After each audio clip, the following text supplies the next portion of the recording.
আমরা রয়েছি ফরাসডাঙ্গায়। কি বুঝতে পারলেন না তো? যে সময় ব্রিটিশরা দাপিয়ে বেড়াচ্ছে ঠিক সেই সময় এই হুগলি নদীর পাড়েই একটু একটু করে গড়ে ওঠে ফরাসি উপনিবেশ। এই নদী ছিল নদী বন্দর, সে কারণেই ফরাসিরা ব্যবসার সমৃদ্ধি চেয়েছিলেন।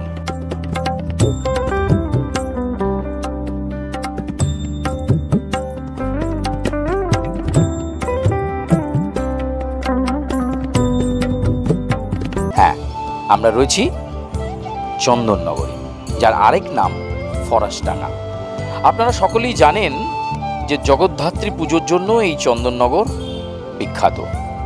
শুধুমাত্র মণ্ডপ নয়, প্রতিমা নয়, আলোকসজ্জাতেও চন্দননগর একটা বিশেষ ছাপ রেখে যায় এই জগদ্ধাত্রী পুজোয়। কিন্তু একটা সময় ফরাসি ঔপনিবেশ ছিল এই চন্দননগর। যে সময় ব্রিটিশরা দাপিয়ে বেড়াচ্ছে ঠিক সেই সময় এই হুগলি নদীর পাড়েই একটু একটু করে গড়ে ওঠে ফরাসি উপনিবেশ।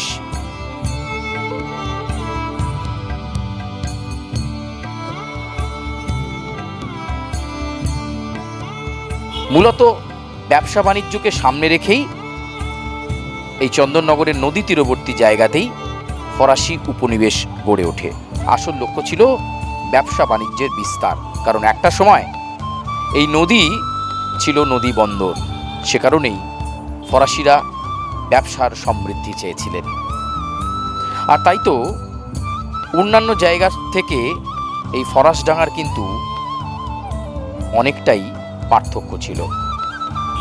আর যেহেতু এখানে ফরাসিরা একেবারে দাপিয়ে বেড়াতো, ব্রিটিশদের এই জায়গায় ঢুকতে গেলে অনুমতি নিতে হতো, তাই এই জায়গা ছিল সেই সময় তৎকালীন বিপ্লবীদের কাছে আত্মগোপনের জায়গা।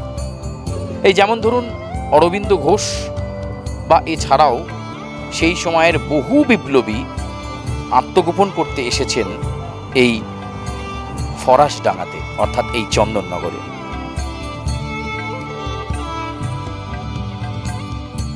আবার কারোর কাছে বরাবরই খুব ভালো লাগার জায়গা, যেমন ধরুন রবীন্দ্রনাথ ঠাকুর কিংবা ঈশ্বরচন্দ্র বিদ্যাসাগর, তাদের স্মৃতি বিজড়িত পাতাল বাড়ি কিন্তু এই চন্দননগর যে স্ট্যান্ড ঘাট, সেই চন্দননগর স্ট্যান্ড ঘাটের শেষেই রয়েছে।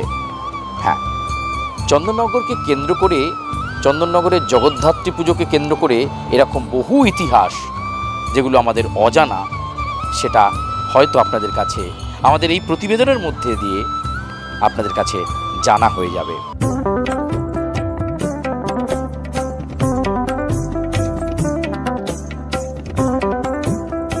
একটা সময় ব্রিটিশরা যখন কলকাতাকে গোছাচ্ছেন তাদের নিজেদের মতো করে, বলা ভালো ব্রিটিশ রাজ যখন ছেয়ে গেছে কলকাতায়, ঠিক তখন চন্দননগরকে নিজেদের মনের মতো করে সাজিয়ে নিচ্ছেন ফরাসিরা।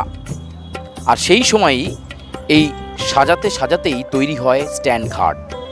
চন্দননগরের বুকেই স্ট্যান্ড ঘাট কিন্তু অত্যন্ত গুরুত্বপূর্ণ। তার কারণ এই চন্দননগরের স্ট্যান্ড ঘাটেই আড্ডা জমে ওঠে বিকেলের, এবং অনেকেই এখানে বসে সময় কাটান। আর শুধু তাই নয়, জগদ্ধাত্রী পুজোর সঙ্গেও এই স্ট্যান্ড ঘাট ওতপ্রোতভাবে জড়িত। চন্দননগরের যে জগদ্ধাত্রী পুজো কমিটি রয়েছে, যে কেন্দ্রীয় কমিটি রয়েছে, তাদের যে প্রতিমা নিরঞ্জন হয় বিশেষ শোভাযাত্রা সহকারে, সেই প্রতিমা নিরঞ্জন কিন্তু এই স্ট্যান্ড ঘাটেই হয়। তাই চন্দননগরের বুকে ফরাসিদের তৈরি এই স্ট্যান্ড ঘাট আজও একটা নস্টালজিয়া, এ কথা বলা যায়। আজও যেন ওই স্ট্যান্ড ঘাট ধরে রেখেছে ফরাসি ঔপনিবেশের সেই প্রতিচ্ছবি।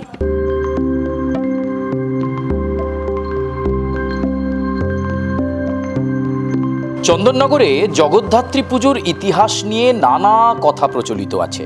শোনা যায় 1762 সালে রাজা কৃষ্ণচন্দ্রের একান্ত আস্থাভাজন দাতারাম সুর শুরু করেন চন্দননগরের জগদ্ধাত্রী পুজো। তিনি গৌরহাটি গ্রামে তার বিধবা মেয়ের বাড়িতে শুরু করেন জগদ্ধাত্রী পুজো। পরবর্তীকালে জগদ্ধাত্রী পুজো সার্বজনীন রূপ নেয়। বাণিজ্যের দেবী হিসাবে মা জগদ্ধাত্রীর আরাধনা শুরু হয় হুগলি নদীর তীরবর্তী অঞ্চলে। আর তারপর থেকে একটু একটু করে বাড়তে শুরু করে চন্দননগরের জগদ্ধাত্রী পুজো।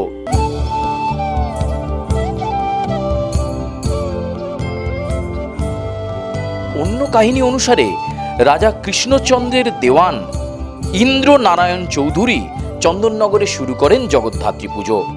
শুরু থেকেই জাঁকজমকপূর্ণভাবে শুরু হয় জগদ্ধাত্রী পুজো এবং বাণিজ্যের দেবী হিসাবে দেবী জগদ্ধাত্রীর পুজো শুরু হয়।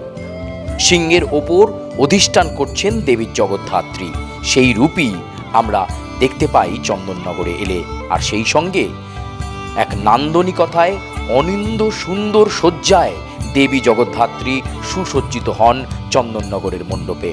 কোথাও প্রকাণ্ড মণ্ডপ, প্রকাণ্ড আকারের প্রতিমা, লম্বা লম্বা, আবার কোথাও সাবেকিয়ানার ছোঁয়াতে ছাপ রেখে দেবী জগদ্ধাত্রী অধিষ্ঠান করে চন্দননগরের বারোয়ারির মণ্ডপে।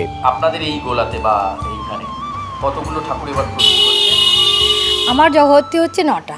আচ্ছা, বাইরে শ্রীরামপুরে আছে 2টো, আর ব্যান্ডেলে আছে, এখানে ভদ্রেশ্বর আর চন্দননগর মিলে আমার পুরো 9টা জগদ্ধাত্রী আছে। আগে অনেকগুলোই হতো, আমি আস্তে আস্তে সেগুলো একার জন্য ছেড়ে দিয়ে আস্তে কমিয়ে দিয়েছি। এখন 9টা জগদ্ধাত্রী হয়।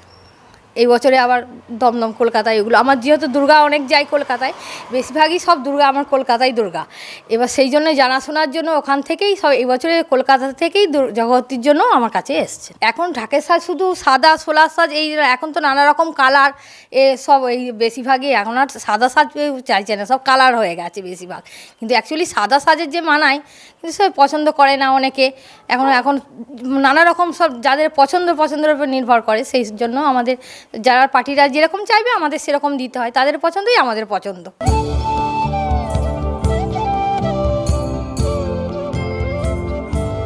দেখতে দেখতে চন্দননগরের জগদ্ধাত্রী পুজোর সংখ্যা প্রায় 250-র ওপর চলে গেছে বাড়ি এবং বারোয়ারি মিলিয়ে।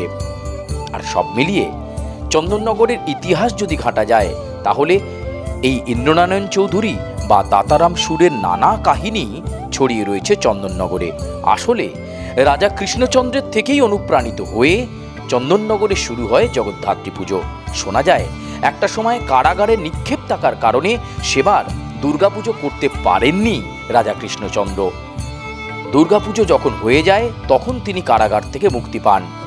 আর যখন তিনি নদীর তীরবর্তী অঞ্চল দিয়ে যাচ্ছিলেন, তখন তিনি জানেন যে দুর্গাপুজো শেষ হয়ে গেছে।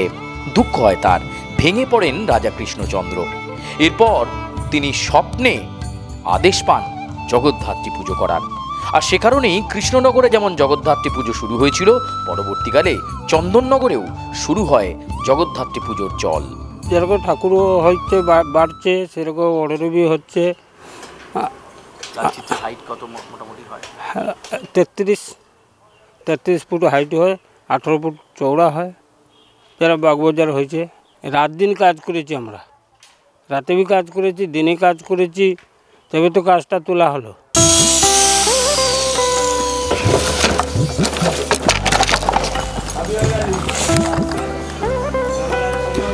দশকের পর দশক পেরিয়ে আজও জগদ্ধাত্রী পুজো চন্দননগরের সবচেয়ে বড় উৎসব, সবচেয়ে বড় সাংস্কৃতিক উৎসব, সবচেয়ে বড় ধর্মীয় উৎসব।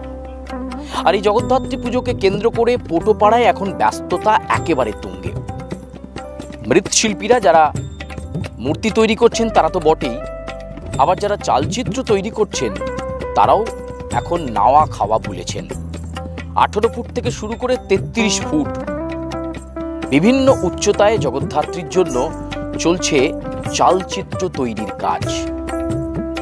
সময়ের সাথে সাথে পুজোর আঙ্গিকে অনেক পরিবর্তন এসেছে, তবে সেই চিরাচরিত ব্যস্ততায় কোনো পরিবর্তন আসেনি চন্দননগরে। দুর্গাপুজো, কালী পুজোর পরেই হঠাৎ করেই জগদ্ধাত্রী পুজো। সময়টাও খুব কম শিল্পীদের কাছে, আর সেটা মাথায় রেখেই তারা দিনরাত খেটে তৈরি করে ফেলেন মণ্ডপ হোক, প্রতিমা বা এই বিশাল আকার চালচিত্র।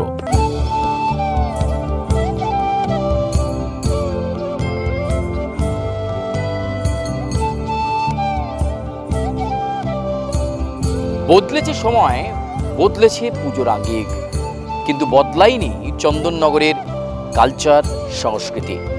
জগদ্ধাত্রী পুজোকে সামনে রেখে আজও মানুষের ঢল এখানে সেই আগের মতোই। আর প্রতিমা নিরঞ্জনের যে শোভাযাত্রা এখানে নিয়ম মাফিক হয়ে থাকে, সেটা দেখার জন্য লক্ষাধিক মানুষের জমায়েত হয় এই চন্দননগরে একেবারে বিজয়া দশমীর দিন। তাই ঐতিহ্য ইতিহাসকে যেমন মনে রেখেছে চন্দননগর, আবার সময়ের স্রোতে যেমন ভেসেছে, আবার একই রকমভাবে মানুষকে কাছে টানতে আজও চন্দননগর আছে চন্দননগরের ঢঙেই। ক্যামেরায় কৃষ্ণেন্দুর সঙ্গে সুচারু, আর প্লাস নিউজ, চন্দননগর।